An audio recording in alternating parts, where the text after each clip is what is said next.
friends! Today we are taking a look at probably the least exciting figure in the whole world of Nintendo line, Toad! But never judge a book by its cover. We're going to open Toad up and see if he actually lives up to his potential disappointment.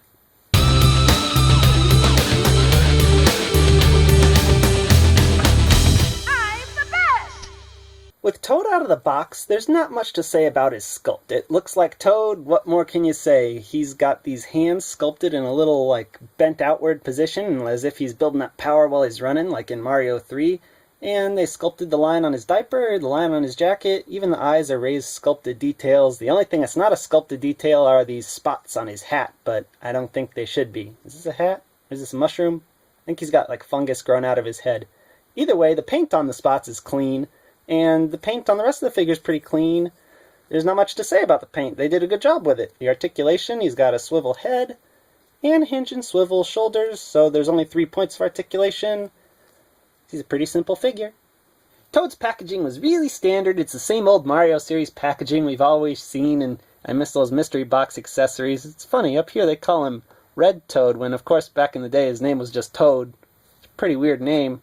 It's like calling your child human or person. You gotta love how the back of the box proudly advertises those 3 points of articulation we looked at. I mean, look at that exclamation point to let you know how exciting this level of articulation is. Weren't you guys excited for that super articulation? I know I was. Also interesting, they're no longer just calling these 4-inch figures. It says 3.25 inches for Toad. Doing individual measurements now for each figure, which is nice, I guess, but we'll see how true that is when we look at the scale. Get the tray out. Pop that coin out and oh my gosh, I don't believe it. Can it be a Toad figure with no, oh no, there is a twist tie. Twist tie right around his neck. It's probably choking the poor little fungus. Strangle the guy, strangling the... Okay, now that Toad's done being strangled by his packaging, it's time to take a look at his single accessory. It's this coin. It's the same exact one that came with Waluigi here. I think it also came with Wario. I can't even tell the difference. They're the same exact coin. Both of them pale in comparison to the SH Figuarts version, which is all nice and shiny. But, what do you expect? It's a coin. It does nothing. It's useless. Get out of here. Whoa, it rolls. That's nice, I guess. Now it's scale time, and Toad stands at about 3 1/4 inches tall, just like the back of the packaging indicated. Here's Toad standing next to a World of Nintendo Mario figure.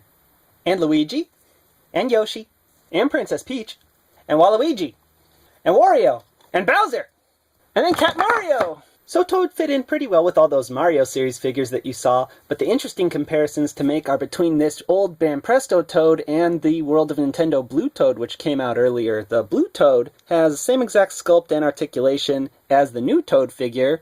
The only difference is his spots are blue. Other than that, he's got the same paint from the mushroom cap down.